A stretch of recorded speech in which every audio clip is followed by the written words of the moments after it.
इस बात का कर्जा चुकाना है कि मैं आता हूं बाबा महाकाल की नगरी से। हमारे अपने बीच में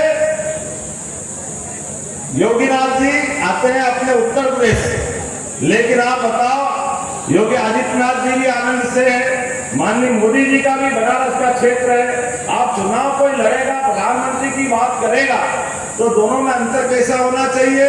जब वो वहां से प्रधानमंत्री के प्रत्याशी घोषित हुए माननीय नरेंद्र मोदी जी, तो उत्तर प्रदेश में सरकार भाजपा की तो नहीं थी। ठीक है भैया, बताना 2014 में कई सरकार थी क्या? अगर आप प्रधानमंत्री की बात कर रहे हो तो आप में इतना दम चाहिए कि नहीं चाहिए?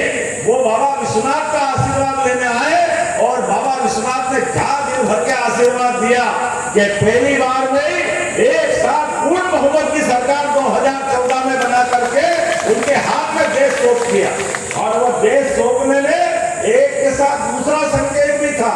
ये जो गाजीपुर के गाजे बाजे वाले जिनका आतंक चलता था, ऐसे देश भर में कभी टिफिन बम फूटते थे, कभी साइकिल बम फूटते थे, पूरा देश आतंकवादियों में था। और यहाँ से लेके वहां तक एक ही नारे लगाते थे, इस देश का कहते थे, और देश के बाहर जाकर के दूसरे की बजाते थे। इस देश में रहकर के पाकिस्तान जिंदाबाद करने वाले, मुझे इस बात की प्रसन्नता है, वो पाकिस्तान के जिंदाबाद करने वालों को उनके घर में घुस के मारने की हिम्मत किसी की रही है तो भारतीय जनता पार्टी की सरकार की रही है। आज किसी की हिम्मत नहीं है हमारे देश के अंदर, देशभक्तों के बीच में आप पाकिस्तान जिंदाबाद करो, डूब मरना चाहिए आपको कोई अधिकार नहीं। हमको तो इस बात का आनंद आता कि आज भगवान राम का जयकारा गूंज रहा है। और आप देखो, याद करो, मोदी जी की पार्टी को तीसरी बार क्यों सरकार में लाना चाहिए? आपकी तो ज्यादा जवाबदारी है।